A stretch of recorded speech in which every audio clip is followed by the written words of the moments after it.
Bonjour à vous, chères poditrices et poditeurs de Parlons Pratique.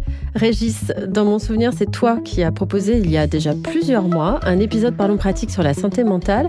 Et à ce moment-là, le sujet n'avait vraiment pas l'ampleur qu'il a prise depuis, non ? C'est vrai, Hélène, on ne s'attendait pas à ce qu'il devienne aussi présent, ni que ce soit une grande cause nationale pour 2025 d'ailleurs.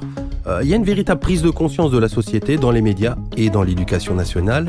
Bon, c'est une bonne chose que ce ne soit pas ou plus un tabou, non ? Oui, c'est important de déstigmatiser la santé mentale. Ça sera aussi l'objectif de cet épisode. Mais il faut dire aussi qu'il y a plusieurs études qui ont été faites auprès des élèves qui ont révélé des résultats plutôt alarmants. Et face à ce constat, que doit-on et que peut-on faire dans la communauté éducative et la communauté scolaire, notamment les enseignants? Qu'est-ce qu'une école promotrice de la santé mentale ? Nous allons en parler tout de suite avec nos deux invités. Régis, peut-être juste avant de commencer une précision, on va parler essentiellement de la santé mentale des jeunes dans cet épisode, mais c'est bien entendu un sujet qui nous concerne tous et toutes. Les adultes dans les équipes éducatives sont particulièrement concernés aussi par cette question de la santé mentale. Et voilà, ça sera sans doute un sujet à part entière pour un prochain épisode Parlons Pratique. Oui, c'est bien de le préciser effectivement. Et tout de suite, on entre dans le vif du sujet, santé mentale à l'école, élève en détresse, prof en alerte.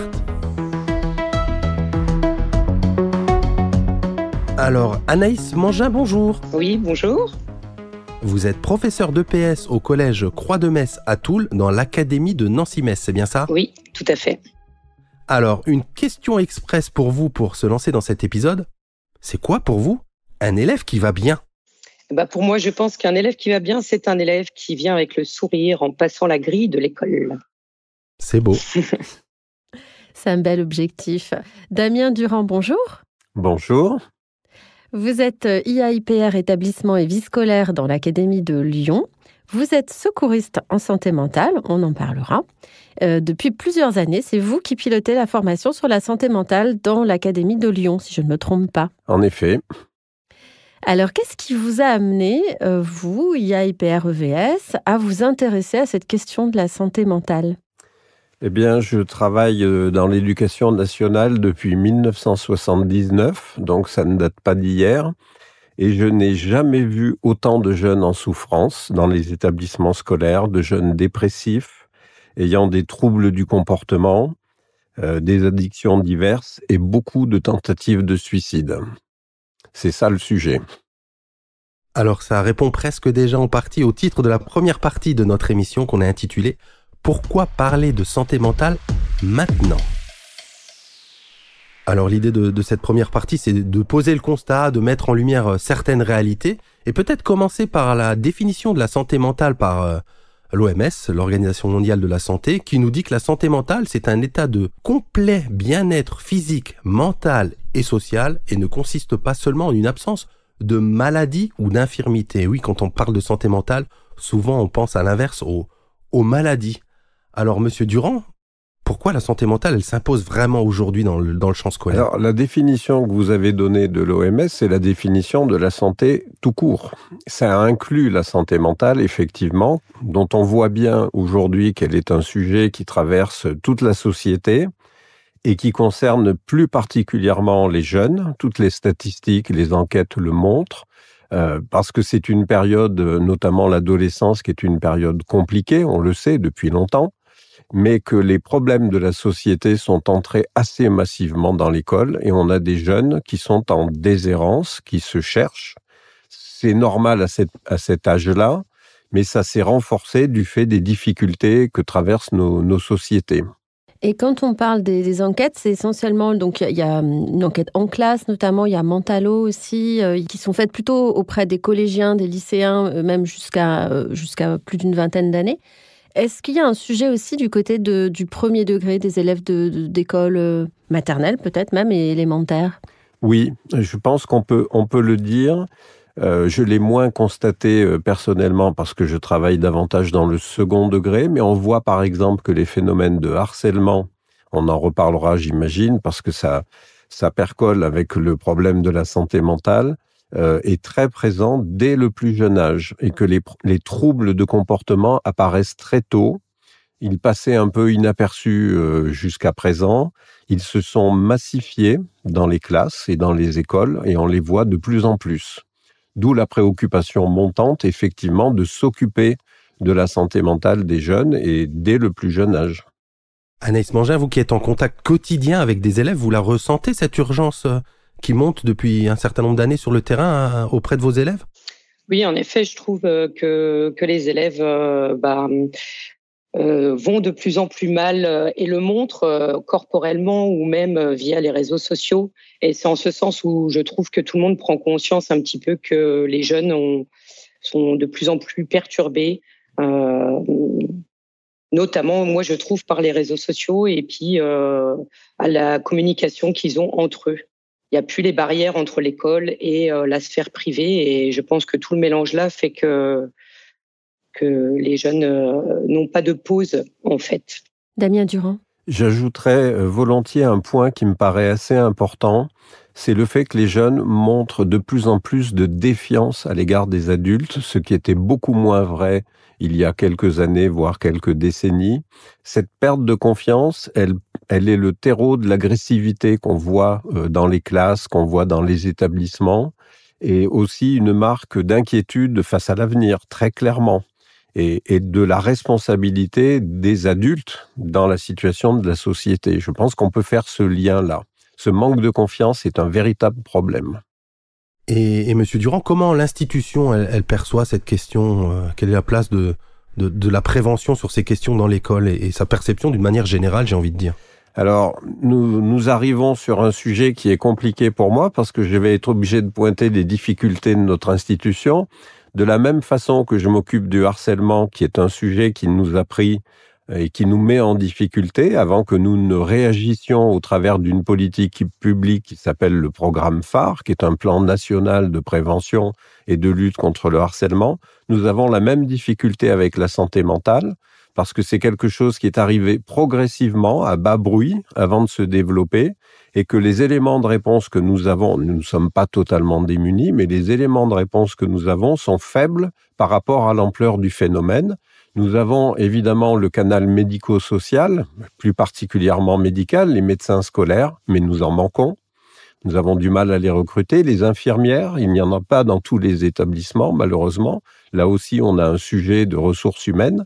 Et puis, l'ensemble des personnels n'ont pas été formés à ces problématiques. Sur le harcèlement, nous sommes en train de le faire avec une sensibilisation qui va s'étendre jusqu'en 2027 de tous les personnels. Donc, c'est un effort gigantesque. Et sur la santé mentale, on est en train d'entrer dans cette dimension de formation, mais ça prend du temps, c'est long. Et puis, il faut que les personnels soient disponibles et s'impliquent ensuite dans un programme de prévention.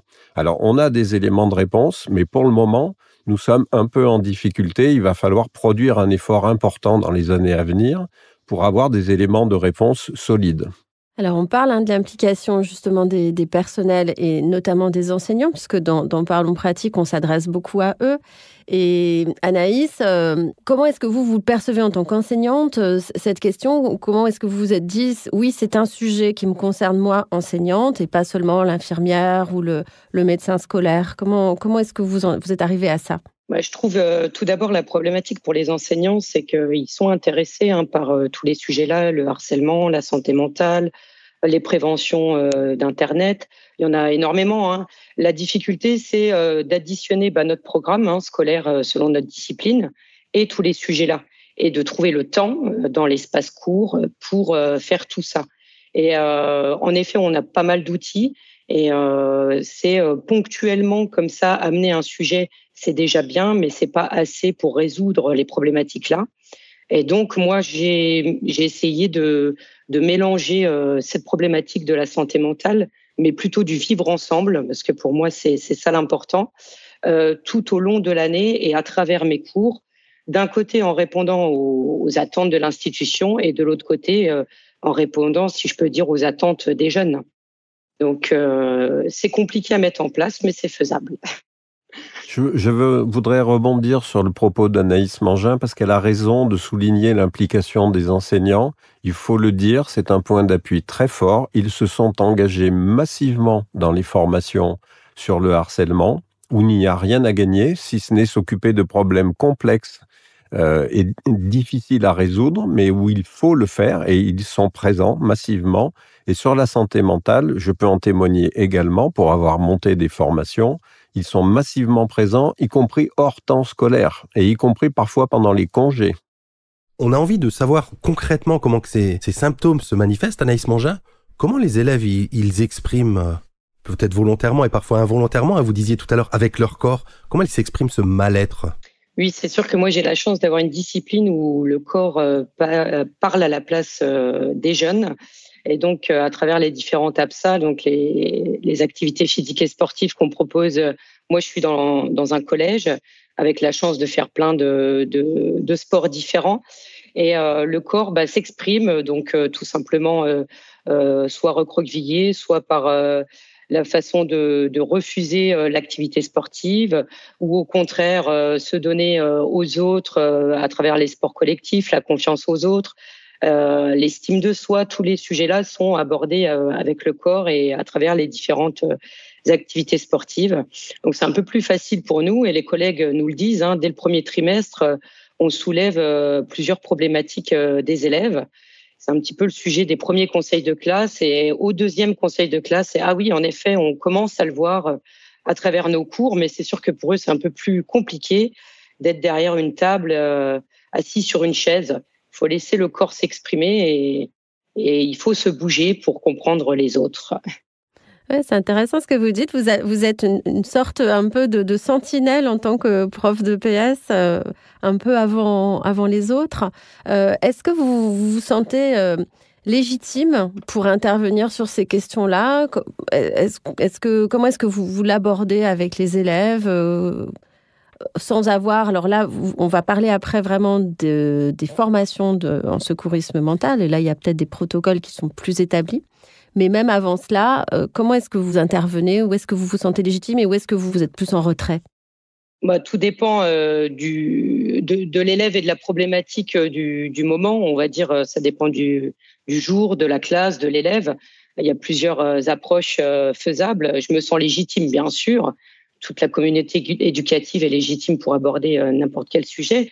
Mais après, l'élève, je vais entamer une discussion avec lui, je vais l'orienter vers les professionnels infirmières ou médecins scolaires, même s'il y en a peu, ou le CPE, ou d'autres collègues profs aussi. On est tous à même à écouter les élèves, mais c'est plutôt eux qui viennent d'eux-mêmes nous parler. La période Covid aussi nous a amené à faire énormément de randonnées, et la randonnée, c'est assez magique dans la libération de la parole. Autant sur leur vécu personnel à la maison qu'à l'école et entre eux. Et c'est un petit peu des moulins à parole qui s'arrêtent jamais. Donc après, voilà, c'est savoir ce qu'on en fait, où orienter, et comment aider, comment accompagner, ou tout simplement écouter. Damien Durand, dans les propos d'Anaïs Mangin, elle ne fait pas partie de ceux qui font de la première ligne, comme vous dites, qui sont si importants, ce premier contact auprès des élèves en difficulté ? Bien sûr que si. C'est exactement le problème. On peut même dire, je pense, que si la santé mentale a le statut qu'elle a dans la société, c'est-à-dire empreint de crainte, d'angoisse, c'est l'enfermement dans les hôpitaux psychiatriques, c'est lié à l'absence de première ligne sur les décennies précédentes. C'est-à-dire que ce travail très simple qu'a décrit remarquablement Anaïs Mangin, il devrait être fait partout. Il l'est souvent fait, mais avec peu de moyens et peu de formation, donc on peut se tromper assez facilement en voulant apporter de l'aide. Je pense au secouriste dans un accident de voiture qui va aller poser un garrot alors que c'est pas le sujet et qui va compliquer la tâche des vrais secouristes qui vont arriver plus tard. Il faut agir à bon escient et ça s'apprend. Ça n'est pas compliqué. Et donc, tout le monde est légitime. Je partage absolument le propos d'Anaïs Mangin là-dessus. Tout le monde est légitime. Il faut simplement avoir la formation qui va sécuriser la démarche. C'est ça qui est important pour éviter de se tromper, pour éviter d'être dans le jugement, dans l'erreur, dans de mauvais conseils. On ne dit pas à un jeune qui vit une rupture amoureuse et qui est déprimé, ça passera, ça ira mieux plus tard, tu oublieras. Le fameux « un de perdu, 10 de retrouvé » qui n'est pas bienvenu. C'est ça. C'est horrible, c'est insupportable à entendre. C'est insupportable à entendre. Et si on le dit, on se trompe. Bon, une fois qu'on le sait, que ce n'est pas ce qui est attendu par la personne qui est en difficulté. On se positionne différemment et on a un cadre d'action qui est un garant contre ce type d'erreur. Ben justement, en fait, on va rentrer dans le deuxième temps de cet épisode sur le secours en santé mentale de la théorie à la pratique. Et donc, c'est ce que vous disiez, Damien Durand, c'est comment est-ce qu'on peut avoir une approche un peu plus professionnelle, finalement, de ces questions à partir de la démarche des secours en santé mentale. Et on va vous demander très, très concrètement, qu'est-ce que c'est que cette démarche, premier secours en santé mentale, qu'est-ce qu'on fait ? Alors, j'ai eu la chance, à mon arrivée dans l'Académie de Lyon, en 2021, de rencontrer l'association nationale PSSM France, Premier Secours en Santé Mentale France, qui m'a présenté une démarche qui arrive d'Australie. Les Australiens ont commencé à mettre ça en œuvre en l'an 2000, donc ça fait un quart de siècle, hein, nous sommes un peu en retard, on le mesure là très concrètement, mais c'est une méthode qui a été adaptée dans différents pays du monde et donc qui est arrivée chez nous en France il y a quelques années, avec des modules de formation très simples de 2 jours, où on apprend effectivement un programme, un protocole de prise en charge d'une personne en difficulté, on va dire, de nature mentale. Donc c'est un programme qui a été déployé, qui s'appelle Aérer, c'est l'adaptation française, et donc qui tient en quatre points: approcher la personne, évaluer et assister en cas de crise. Alors ça peut être une crise de nerfs très violente, ou une crise de larmes interminable. Approcher la personne, et ça n'est pas le plus simple, notamment quand on ne la connaît pas.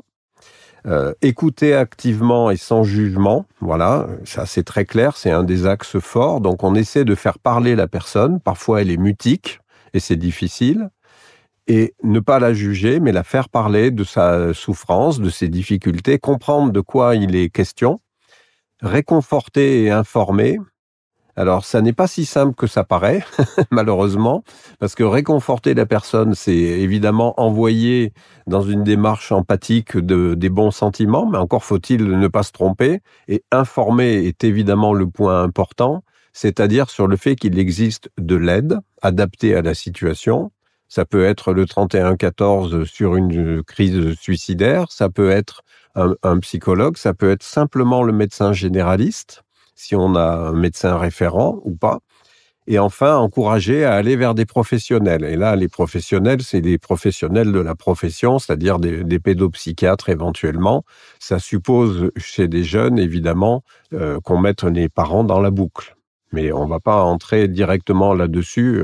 Voilà, c'est un programme, c'est un protocole qui permet au secouriste de savoir ce qu'il a à faire, d'être protégé. Alors, on n'est pas obligé de le suivre à la lettre, mais il y a une logique dans la présentation de ce programme et de ce protocole.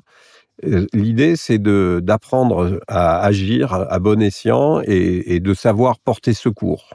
Parce que dans des situations de crise, on ne sait pas toujours comment on va réagir. Et il est important de s'y préparer. Ça permet d'avoir un cadre d'action. Anaïs Mangin, vous avez vécu une formation, une formation académique autour de la santé mentale. Alors, on va faire le distinguo et on va y revenir, hein. Ça ne correspond pas à ce protocole de premier secours en santé mentale, mais de ce que vous avez vécu de cette formation, comment vous l'avez vécu? Qu'est-ce qui vous a paru très très utile? Peut-être qu'est-ce qui vous a paru au contraire frustrant? Ce qui m'a paru utile, c'est le petit rappel un petit peu de l'appartenance à l'élève, autant dans la communauté éducative que dans la société ou la famille ou lui en tant que personne. Donc, bien voir qu'on peut agir sur un élève, mais il faut bien prendre en compte les quatre petites familles-là et il faut agir sur les 4 pour aller mieux ou pour agir sur l'élève. Ce qui m'a paru un petit peu moins utile ou plutôt frustrant, c'est le manque d'outils concrets qu'on puisse, nous, en tant qu'enseignants, utiliser dans nos cours ou comme fil conducteur de l'année. Voilà, ça a manqué un petit peu. C'était très théorique. Même si c'était très intéressant, les rappels théoriques, ça manquait un petit peu de pratique. Oui, ça c'est peut-être la marche supplémentaire suivante. Damien Durand, peut-être expliquez-nous un petit peu pour que les enseignants comprennent bien, enfin que tous nos auditeurs, auditrices comprennent bien. Effectivement, il y a le PSSM qui est un organisme d'un côté. Il y a aussi ce que mène le ministère de l'Éducation nationale dans chaque académie. Peut-être nous préciser un peu le cadre de chacun de ces programmes. Oui, alors le ministère de l'Éducation nationale, à travers le bureau de la santé de la DGESCO, la Direction générale de l'enseignement scolaire, a mis en place un protocole qui est différent, qui est un protocole que je qualifierais plutôt d'organisationnel, c'est-à-dire qui identifie dans chaque établissement les ressources disponibles, les partenaires à l'extérieur, de façon à ce qu'une équipe, dans une situation de difficulté, de crise avec un ou plusieurs élèves, soit à même d'identifier exactement la bonne démarche. Donc, ça se met en place. Bon, il faut du temps, hein. Dans les établissements, on a énormément de sollicitations de toute nature. Ça nous paraît évidemment pour nous très important parce que c'est le sujet sur lequel on est en train de réfléchir ensemble. Et donc, il faut relancer régulièrement pour s'assurer que ce protocole est mis en place. Mais si on fait le parallèle avec le programme phare et le harcèlement, ça s'est mis en place un peu de la même façon, avec la constitution d'une petite équipe, avec des professionnels qui sont formés quand même, hein. C'est le cas des médecins scolaires, bien entendu, c'est le cas des infirmières également, qui sont formés sur la santé mentale. Ça n'est pas le cas encore de la majorité des personnels, ça viendra, il nous faut le temps effectivement de déployer des formations. Et donc, ce protocole-là, de la même façon, protège les personnels parce qu'il leur indique ce qu'il y a lieu de faire, qui il y a lieu de contacter. Alors, c'est un travail plus organisationnel que ce que fait PSSM France à travers ses formations, qui forment les secouristes. Le protocole, lui, il est destiné à orienter le travail de l'équipe des secouristes formés en académie, comme l'a expliqué Anaïs Mangin. Donc, les deux choses sont complémentaires, elles ne sont pas du tout en concurrence. Nous avons, dans l'Académie de Lyon, démarré dès 2021, ce qui explique qu'effectivement, ensuite, nous avons réorienté en partie notre plan de formation pour être en lien avec ce que proposait la DGESCO et notamment insister sur le fait que la mise en place de ce protocole DGESCO était indispensable dans les établissements. Voilà, on est dans cette phase. Les formations n'ont pas exactement les mêmes contenus.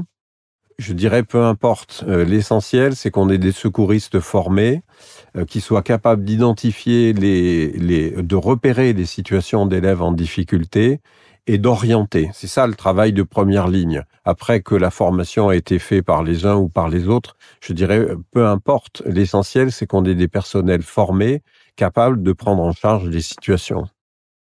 Anaïs, vous êtes maintenant officiellement un personnel formé, mais vous mettiez déjà des choses en place et on y viendra en détail dans la troisième partie. Mais du coup, est-ce que vous sentez ce rôle je sais pas comment le dire, du coup, de passeur et de personne référente au sein de votre établissement et plus directement auprès de vos collègues sur ces questions? Est-ce qu'ils viennent vous voir en vous demandant « Mince, j'ai tel élève qui est dans telle situation, qu'est-ce qu'on peut faire ?» Eh bien, pas encore, on va dire. La formation s'est passée au mois de novembre, donc c'est assez frais. Ça a eu le mérite au moins d'en parler au sein de l'établissement, qu'on a eu cette formation et que on est étiqueté avec la CPE comme secouriste en santé mentale. Donc, ça a eu ça comme effet. Après, on est dans un établissement où on échange énormément et où l'équipe échangeait déjà avant. Donc, ça ne fait que renforcer cette démarche vers la santé mentale. Et vous arrivez à travailler en intermétier, c'est-à-dire dans l'équipe enseignante, mais aussi avec les autres types de personnel. Est-ce que vous trouvez que ça fonctionne? Qu'est-ce que ce sujet de la santé mentale vous permet de travailler plus avec les infirmières, par exemple?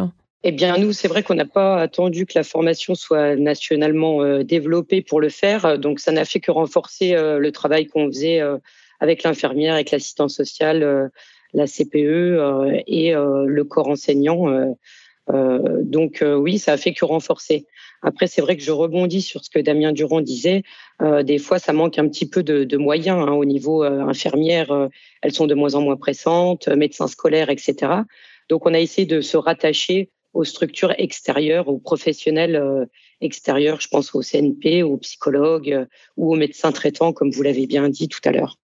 Monsieur Durand, j'aimerais bien que vous nous expliquiez pourquoi vous pensez qu'il est important que les jeunes soient formés eux-mêmes à ces questions de santé mentale, et peut-être, si vous osez en tout cas, nous partager cette fameuse anecdote du vieux monsieur en cravate que vous nous avez partagée en préparant l'émission et qu'on trouve extrêmement parlante avec Hélène. Alors, pourquoi il faut former les jeunes ? Parce que, je l'ai dit en tout début, la méfiance envers les adultes est un poison dont nous avons du mal à nous débarrasser. Ils ont du mal à faire confiance, et je l'ai vécu de façon très concrète. En étant dans un établissement, je visitais une CPE, il y avait une file d'attente devant son bureau, et donc j'ai attendu patiemment que les élèves qu'elle devait voir puissent la voir. Et à un moment donné, je me suis aperçu que juste à côté de moi, il y avait une petite fille, probablement une élève de 6e, qui pleurait à gros bouillons. Je ne l'avais pas repérée parce que j'étais en train de penser tout à fait à autre chose. Et je me suis dit, il va falloir s'en occuper, parce que personne ne s'en occupait. Et donc, je me suis regardé, je me suis dit, mes cheveux blancs, ma cravate, elle ne me connaît pas, j'ai aucune chance qu'elle me parle. Et donc, je me suis dit, t'es secouriste, il faut y aller. Voilà, c'est ça le job, et c'est pas facile, il faut le savoir. Et donc, je me suis dit, je vais essayer de me baisser un peu pour me mettre à sa hauteur. Puis, franchement, je le sentais pas. Et donc, j'ai pris le temps de la réflexion, et je me suis aperçu, en fait, de quelque chose qui m'avait échappé, c'est qu'elle était accompagnée par une camarade qui ne la quittait pas du regard, mais qui n'intervenait pas. Et donc, je me suis dit, oula, il y a une brèche, je vais m'adresser à cette jeune fille. Et donc, je m'adresse à cette jeune fille, je lui dis, ça fait longtemps qu'elle pleure, votre camarade? Et elle me dit, oui, sans plus. Je lui dis, mais vous savez ce qu'elle a? Non. Vous voyez, c'est modeste comme échange. Alors, je lui dis, mais que fait-on? Que peut-on faire?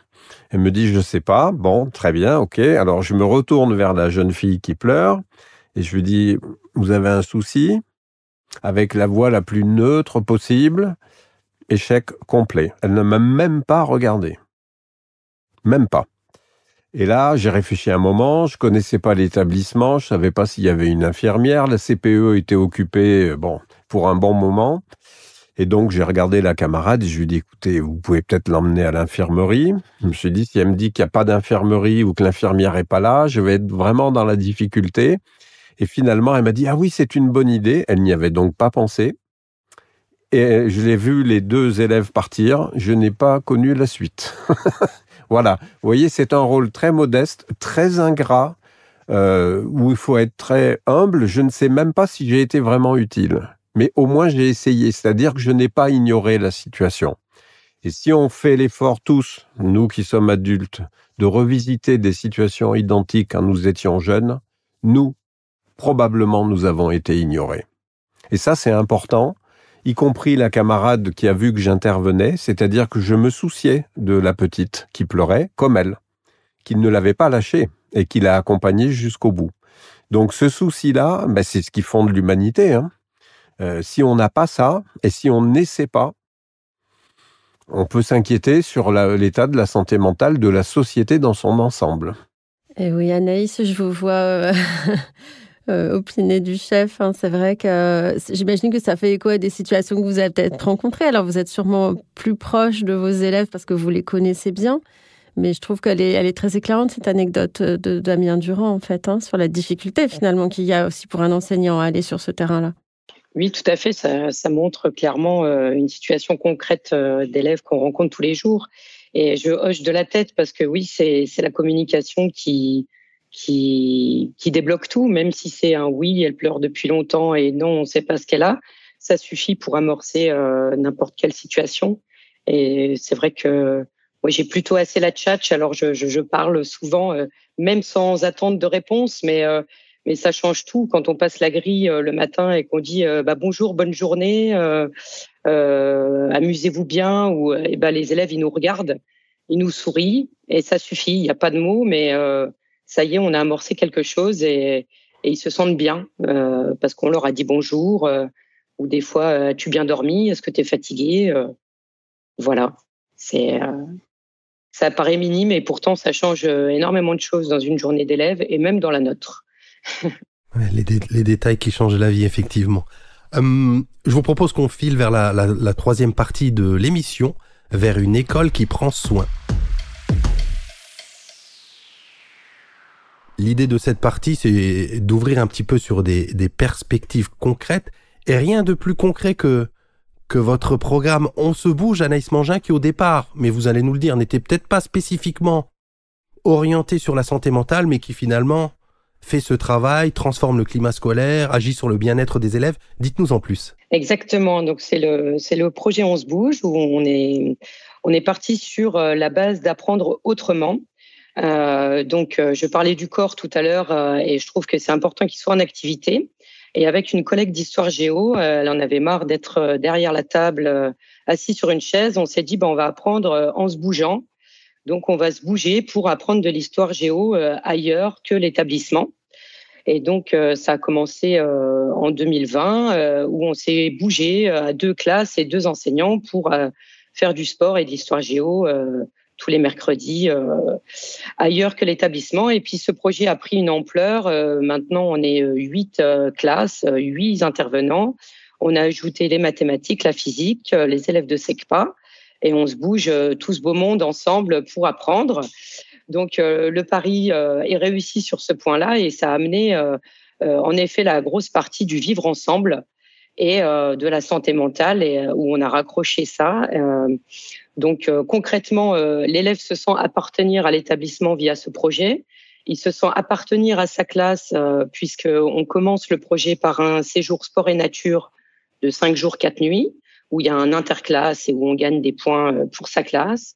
Et ensuite, ils se sentent appartenir à un petit groupe de 5, puisqu'ils sont par équipe de 5, avec un capitaine, un infirmier, un journaliste, un GPS et un technicien. Et cette équipe de 5 doit répondre à des petites questions, à une course d'orientation selon les sorties qui sont prévues les mercredis de On se bouge.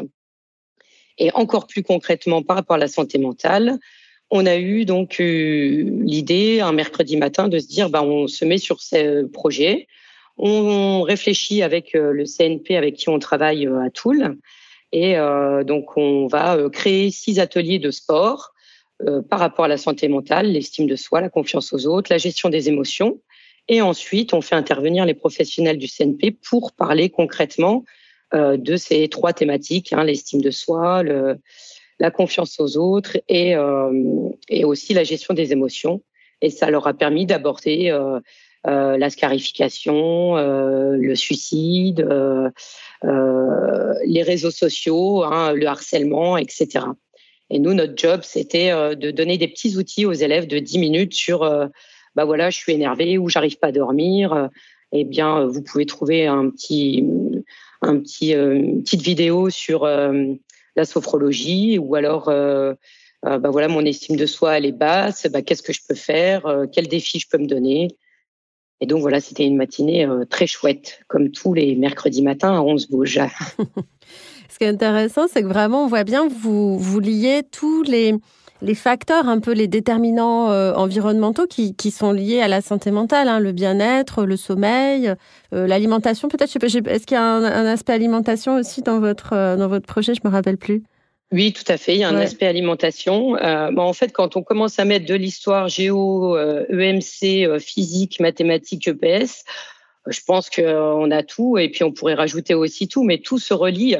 Et c'est très intéressant de le faire ailleurs que derrière une table parce que ça marque corporellement, visuellement, auditivement les élèves.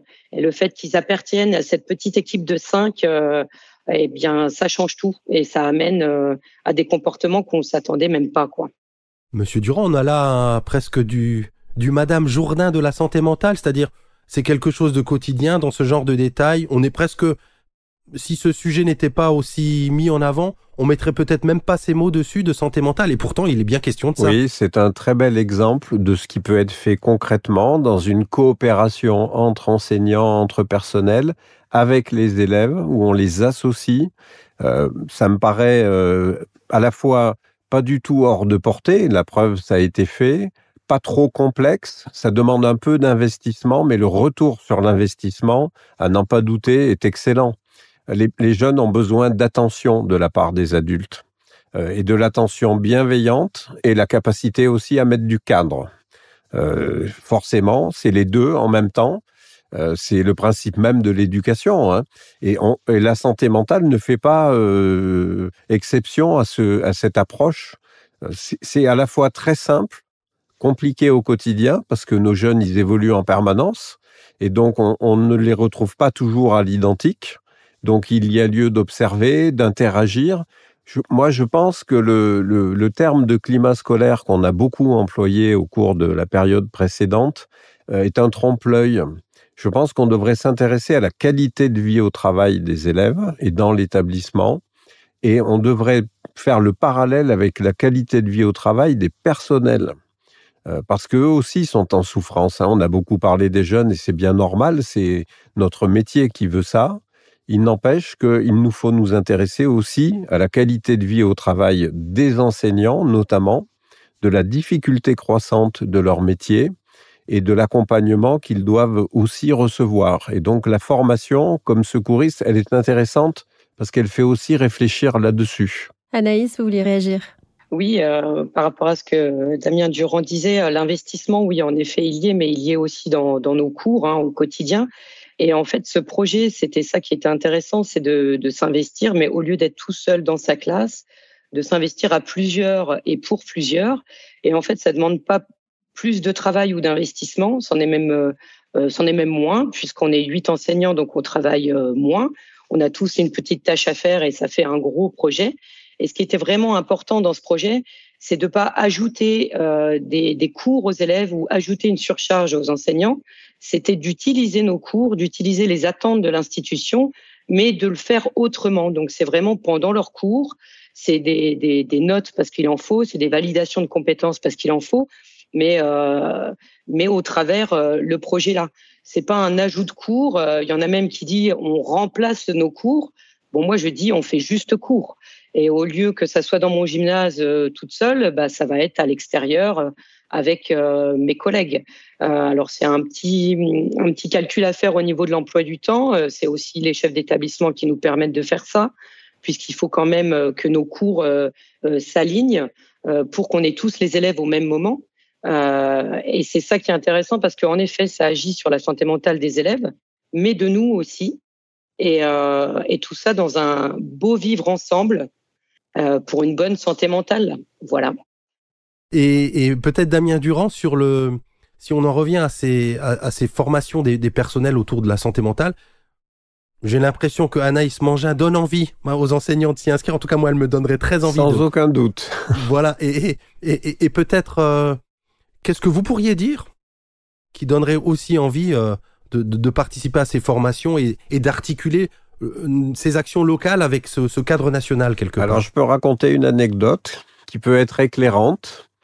Un week-end où j'essayais de démarrer une sieste, j'ai été interrompu par un grand bazar à ma porte d'entrée. Ma voisine était en train de faire une tentative de suicide. Je la connaissais un peu, elle était là depuis pas très longtemps. Et donc, c'était une situation de panique, hein, comme ça peut se produire. Il y avait là 3-4 personnes qui venaient de découvrir la situation. Et à ma grande surprise, mais je ne m'en suis pas aperçu tout de suite, je l'ai compris après, j'ai switché dans ma tête, si on peut employer cet anglicisme. J'ai switché, c'est-à-dire qu'au lieu de paniquer comme j'aurais dû le faire en temps habituel avant dans la formation, le secouriste a pris la place et s'est dit, alors c'était pas le programme aéré, hein, bien entendu, c'était le programme de l'urgence, mais que dois-je faire? En quoi puis-je être utile? Et donc, j'ai dit à la personne qui voulait appeler avec un portable les secours, j'ai dit non, ça ne fonctionne pas, il faut appeler d'un téléphone fixe, il faut avoir la présence d'esprit. Et c'est là où j'ai commencé à switcher. C'est moi qui ai expliqué au régulateur du SAMU quelle était la situation, le fait que je ne pouvais pas l'empêcher de continuer parce qu'elle était armée de couteaux. Bref, je ne décris pas la situation, c'était assez apocalyptique. Cette formation m'a clairement aidé à intervenir dans cette situation. Alors, c'est un exemple un peu extrême.